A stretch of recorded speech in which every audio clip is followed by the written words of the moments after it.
ನಿಮ್ದು ಅನೌನ್ಸ್ ಮಾಡಲೇನ, ನಿಮ್ದು ಅನೌನ್ಸ್ ಮಾಡಲೇನು ಚೀಟಿ ಅವರು ಡ್ರೆಸ್ ಬೇರೆ ಇರ್ತಾಳೆ ಹೇಳ್ತೀವಿ. ಹೇಳಿ. ಇದು ನಾಯಕರ ಒಂದು ನಿಮಿಷ ಅವ್ರು ಹೇಳಿ. ಒಳ ಮೀಸಲಾತಿ ಬಗ್ಗೆ ನಾವು ಮೊನ್ನೆನೇ ತೆಗೆದುಕೊಳ್ಬೇಕಾಗಿತ್ತು. ಸಮಯ ಆಯಿತು ಅಂಥೇಳಿ ಅರ್ಧ ದಿನಕ್ಕೆ ಅಡ್ಜರ್ನ್ ಮಾಡಿ ಮುಂದೆ ಹಾಕಲಾಯಿತು. ಇವತ್ತು ಬಂದಿದೆ, ಇವತ್ತು ವಿಷಯ ಇದೆ 3:30 ಕೆಳಗಡೆ. ದಯವಿಟ್ಟು ತೆಗೆದುಕೊಳ್ಬೇಕು ಅಂತ ತಮ್ಮಲ್ಲಿ ವಿನಂತಿ. ಯಾರು ಸಭಾಪತಿಗಳೇ, ವಿಷಯ ಇದು 2 ಸಾರಿ ಬಂದಿದೆ ಅಜೆಂಡಾ. ಒಪ್ತೀನಿ ನಾನು. ಈಗ ಕೆಲಸ ಮಾಡಿ 16ನೇ ತಾರೀಕು ಕ್ಯಾಬಿನೆಟ್ ಮೀಟಿಂಗ್ ಇತ್ತು, ಅದಕ್ಕಿಂತ ಮುಂಚೆ ಚರ್ಚೆ ಮಾಡೋಣ ಅಂತ ಹೇಳಿದ್ವಿ. ಓಕೆ, 19ನೇ ತಾರೀಕಿಗೆ ಆ ವಿಷಯವನ್ನ ಮುಂದಾಕಿದ್ರು. ಇವತ್ತು ಕೂಡ ಮಂತ್ರಿಗಳಿಲ್ಲ ಅಂತ ಹೇಳಿದ್ರೆ ನಾವು ರಾಜ್ಯದ ಜನತೆಗೆ ಏನು ಉತ್ತರ ಕೊಡಬೇಕು? ನಾಳೆ ಕೊಡ್ತೀನಿ, ನಾಳೆಗೆ ಖಂಡಿತ. ಸಭಾಪತಿಗಳೇ, 19ನೇ ತಾರೀಕು ಕ್ಯಾಬಿನೆಟ್ ಮೀಟಿಂಗ್ ನಲ್ಲಿ ನಿರ್ಣಯ ಮಾಡ್ತಾರೆ. ಶರವಣ ಒಂದ್ ನಿಮಿಷ ಕೇಳು, ಕೇಳ್ತೀನಿ ನೀನು. ಒಂದ್ ನಿಮಿಷ ಕೇಳು. ಇನ್ನೊಬ್ರು ಮಾತಾಡುವಾಗ ಕೆತ್ತೆ ಬೀಜ ಮಾಡಬೇಡ, ಕುತ್ಕೋ. ಇನ್ನೊಬ್ರು ಮಾತಾಡೋ ಗೊತ್ತಾಗದಿಲ್ಲ, ಸ್ವಲ್ಪ ಇಷ್ಟಾರ ಕಲಿಬೇಕು. 2ನೇ ಟರ್ಮ್ ನೀವು ಇನ್ನೊಬ್ರು ಅಲ್ಲಿ ಅವ್ರು ಆಮೇಲೆ ಹೇಳು, ಆಮೇಲೆ ಹೇಳು. ನಾ ಹೇಳ್ತೀನಿ, ನಿನ್ ಕೇಳಿ. ಇನ್ಮೇಲೆ ನಿಂಗೆ ಭಾಳ ಸರಿ ಅಂತ ಹೇಳತ್ತೀನಿ. ನಡು ಮಧ್ಯೆ ಬಾಯಿ ಹಾಕ್ಬೇಡ, ಕೇಳು ಕೊಡ್ತೀನಿ, ಇಲ್ಲಾಂದ್ರೆ ಬೇರೆ ಹೇಳ್ಬೇಕಾಗತ್ತಿ. ಅದಕ್ಕೆ ಮೊನ್ನೆ ಸಭಾಪತಿಗಳಲ್ಲೇ 19ನೇ ತಾರೀಕು ಕ್ಯಾಬಿನೆಟ್ ಮೀಟಿಂಗ್ ನಾಳೆಗೆ ಒಂದ್ ನಿಮಿಷ, ನಾಳೆಗೆ ಎಷ್ಟೊತ್ತಿದ್ರು ಉತ್ತರವನ್ನ ಯಾವ್ದಾರ ನನಗೆ ಗೊತ್ತಿಲ್ಲ, ಯಾವ ಸಚಿವರು ಸಭಾಕ್ಕೆ ಉತ್ತರ ಕೊಡ್ತಾರೆ, ನಾಳೆ ಉತ್ತರ ಕೊಡ್ಬೇಕು. ಕ್ಯಾಬಿನೆಟ್ ಇದೆ, ಅದಾದ್ಮೇಲೆ ಕ್ಯಾಬಿನೆಟ್ ಮೀಟಿಂಗ್ ವಿಷಯ ಇದೆ ಇದು. ನಾ ಹೇಳ್ತೀನಿ, ನಾಳೆಗೆ ನನಗ ಅವ್ರ ಪ್ರಶ್ನೆ ಇದಕ್ಕೆ ಉತ್ತರವನ್ನ ಕೊಡುವಂತ ವ್ಯವಸ್ಥೆಯನ್ನು ಮಾಡ್ಬೇಕು. ಇಷ್ಟ ನೀವೇನ್ ಮಾಡ್ತೀವಿ, ಕ್ಯಾಬಿನೆಟ್ ಮಾಡಿ ಏನಾರು ಮಾಡಿ ನನಗೆ ಗೊತ್ತಿಲ್ಲ, ಉತ್ತರವನ್ನ ಕೊಡ್ಬೇಕು. ಅಲ್ಲಲ್ಲ, ಚರ್ಚೆ ಆಗೇ ಇಲ್ಲ ವಿಷಯ. ಸಭಾಪತಿಗಳೇ, 3:30 ನಾಳೆಗಂತ ತಗೊಳ್ತೀನಿ ಅಂತ ಹೇಳಿ ನಾನು. ಎಷ್ಟು ಗಂಟೆಗೆ ತಗೊಳ್ತೀರಿ ಸಭಾಪತಿಗಳೇ? ನೋಡೋಣ. ನಾನು ಈಗ ಸಾಯಂಕಾಲ ಕ್ಯಾಬಿನೆಟ್ ಮೀಟಿಂಗ್ ಇದೆ, ಬೆಳಿಗ್ಗೆ ಪ್ರಶ್ನೋತ್ತರ ಇದೆ.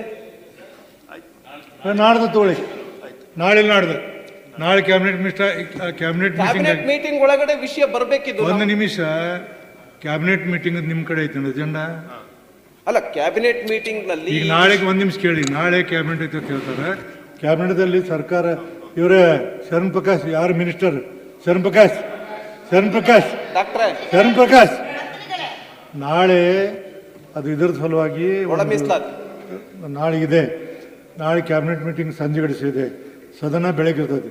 ಅದು ದಯಮಾಡಿ ಕ್ಯಾಬಿನೆಟ್ದಲ್ಲಿ ನೆನಪು ಮಾಡಿ ಚರ್ಚೆ ಮಾಡಿ ಬಂದು ನಾಳೆ ನಾಡ್ದು ತಗೊಳ್ತೀನಿ. ಇಲ್ಲ ಸಭಾಪತಿಗಳೇ, ನಾಳೆ ಕ್ಯಾಬಿನೆಟ್ ಮೀಟಿಂಗ್ ಇದೆ. ಹೌದಿದೆ. ಅದಕ್ಕೆ ಮುಂಚೆ ನಮ್ಮ ಚರ್ಚೆ ಆಗಿರ್ಬೇಕಾಗಿತ್ತು ಅಂತ ಬೆಳಗ್ಗೆ ಚರ್ಚೆ ಆಗಿದೆ. ಹಂಗಾರೆ ಆಯ್ತು, ಕೆಲಸ ಮಾಡಿ ನಾಳೆ ತಗೋತೀನಿ. ಬೆಳಗ್ಗೆ ಆಯ್ತು, ಬೆಳಗ್ಗೆ ಕೊಡ್ರಿ. ಅಲ್ಲಿ ಕೇಳ್ರಿ, ಅಲ್ಲೆಲ್ಲ ಕೇಳಿ. ಒಂದ್ ನಿಮಿಷ ಕೂತ್ಕೊಳ್ಳಿ. ಈಗ ಕ್ವಶನ್ ಅವರ್ಸ್ ಆಗಲಿ, ಮಾಮೂಲಿ ಅಜೆಂಡಾದ ಬರೋಂಗ್ ಬರಲಿ, ಚರ್ಚೆ ಆಗಲಿ. ಆ ಚರ್ಚೆದ ಎಲ್ಲ ವಿಷಯವನ್ನು ನೀವು ಕ್ಯಾಬಿನೆಟ್ ಮುಂದೆ ಕಳಿಸ್ಕೊಡಿ, ನಿಮಗೊಂದು ಹೆಲ್ಪ್ ಆಗುತ್ತಿದೆ. ಕೇಳಿ, ಈಗ ನೀವು ಕೇಳಿ, ನಾನು ಕೂಡ ಚರ್ಚೆ ಮಾಡಿ ಕೂತ್ಕೊಳ್ತೀನಿ. ಚರ್ಚೆ ಮಾಡಿ ನಾಳೆಗೆ ಅದು ಬಂದರೆ ನೋಡಿ ಇವರೇ, ನಾಳೆಗೆ ಬಂದರೆ ಅದೇನಾಗ್ತಿದೆ ಅಂದ್ರೆ ಮುಂದೆ ಅಲ್ಲಿ ನಾಳೆ ಕ್ಯಾಬಿನೆಟ್ದಲ್ಲಿ ಚರ್ಚೆ ಮಾಡಲಿಕ್ಕೆ ಒಂದು ವಿಷಯ ಆಗ್ತಿದೆ. ಅದಕ್ಕೆ ನಾಳೆಗೆ ತೊಗೊಂಡು ಮಾತಾಡ್ತೀನಿ. ಈಗ ನಾನು ನೀವು ಮಾತಾಡಿ, ನಾನು ಮಾತಾಡ್ತೀನಿ. ಶರಣ್ ಪ್ರಕಾಶ್ ನೋಡಿ, ನಿಮ್ಮ ತೀರ್ಮಾನಕ್ಕೆ ನಾವು ಬದ್ಧರಾಗಿದ್ದೀವಿ. ಒಂದೇ ತಮ್ಮಲ್ಲಿ ಒಂದು ವಿನಂತಿ ಇದೆ. ಇವತ್ತು ನೀವು ಅಜೆಂಡಾದಲ್ಲಿ ಹೇಗೆ ವಿಷಯ ತೆಗೆದುಕೊಂಡು ಬಂದಿದ್ದೀರಿ, ಆ ಥರ ಒಳ ಮೀಸಲಾತಿ ವಿಷಯ ತೆಗೆದುಕೊಂಡು ಬರ್ರಿ, ನಾವು ಓಕೆ ಮಾಡ್ತೀವಿ. ಇಲ್ಲ ಅಂತ ಹೇಳಿದ್ರೆ ಸಭಾಪತಿಗಳೇ, ಇದು ನಮಗೆ 3ನೇ ಬಾರಿಯ ಅನುಭವ, ಮುಂದೆ ಹೋಗ್ತಾನೆ ಇದೆ. 3ನೇ ಬಾರಿಯ ಅನುಭವ ಇದೇ ಸೆಷನ್ನಲ್ಲಿ. ಹಾಗಾಗಿ ಕ್ವಶನ್ ಅವರ್ ಮುಗಿದ ತಕ್ಷಣ ಇದು ತೆಗೆದುಕೊಳ್ಳಿ. 0 ಅವರ್ ಮುಗಿದ ಈಗಾಗಲೇ ನೀವು ಹೇಳಿದ್ರಿ, ನಾನು ಮಾತಾಡ್ತೇನೆ, ನೀವು ಮಾತಾಡ್ಬಿಟ್ಟು ನೋಡೋಣ ಯಾವ ತರ. ನೋಡೋಣ ಇಲ್ಲ ರವಿಕುಮಾರ್, ನಾನು ಯಾವಾಗ ತಗೋಬೇಕು ಏನು ತಗೋ ನನ್ಗೆ ಗೊತ್ತೈತಿ. ಕುತ್ಕೋ, ನಾನು ಹೇಳ್ತೀನಲ್ಲ, ಹೇಳ್ರಿ.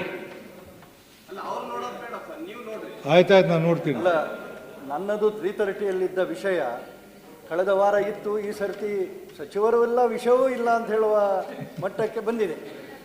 ನನ್ನ ಪ್ರಾರ್ಥನೆ ಏನು ಅಂತ ಹೇಳಿದರೆ, 8 ದಿವಸದ ಅಧಿವೇಶನ, ಸ್ವಲ್ಪ ಕಡೆ ಹೋಗಿ ಮಾಹಿತಿ ಕಡೆ ಮಾತಾಡಿ.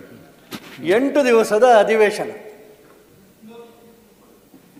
ಎಲ್ಲ ಆಗುವಾಗ 8 ದಿವಸ ನೋಡಿ, ಕೆಳಗಿನ ಮನೆಯಲ್ಲಿ ಬೆಳಿಗ್ಗೆ 10 ಗಂಟೆಗೆ ಶುರುವಾದರೆ ಒಮ್ಮೊಮ್ಮೆ 8 ಗಂಟೆವರೆಗೂ ಆಗ್ತದೆ. ಈ 8 ದಿವಸದಲ್ಲಿ ಒಂದಷ್ಟು ವಿಷಯಗಳು ಇಲ್ಲಿ ಚರ್ಚೆ ಆಗಲಿಲ್ಲ ಅಂಥೇಳಿ ಆದರೆ ಬರಬೇಕಾದಂತಹ ಮಂತ್ರಿಗಳು ಬರದೆ ಏನು ವಿಧಾನ ಪರಿಷತ್ತಿಗೆ ಹಾಗಾದರೆ ಏನೂ ಗೌರವವೇ ಇಲ್ವೋ? ಬಂದರೆ ಬರ್ತಾರೆ, ಸರಿಯಾಗಿ ಉತ್ತರ ಕೊಡೋದಕ್ಕೂ ಅವರಿಗೆ ಪುರ್ಸೊತ್ತಿಲ್ಲ, ಹೋಗ್ತಾರೆ. ತುಂಬ ವಿಷಯಗಳು ಇಲ್ಲಿ ಚರ್ಚೆಗೆ ಬಂದಿದ್ದಾವೆ. ಅಲ್ಲಿ ಸಾಕಷ್ಟು ವಿಷಯಗಳು. ದಯವಿಟ್ಟು ಒಂದ್ ನಿಮಿಷ, ಬರ್ತಾರೆ ಹೋಗ್ತಾರೆ ಅಂತ ಹೇಳಿದ್ರೆ ಅಲ್ಲಿ ಬಿಲ್ಸ್ ಬರ್ತಾ ಇದೆ, ಇಲ್ಲಿ ಅಟೆಂಡ್ ಮಾಡಿ ಹೋಗ್ತಾರೆ. ಅಲ್ಲ, ನೀವು ಹಾಗಾದ್ರೆ ಅದನ್ನು ಹೇಳಿ.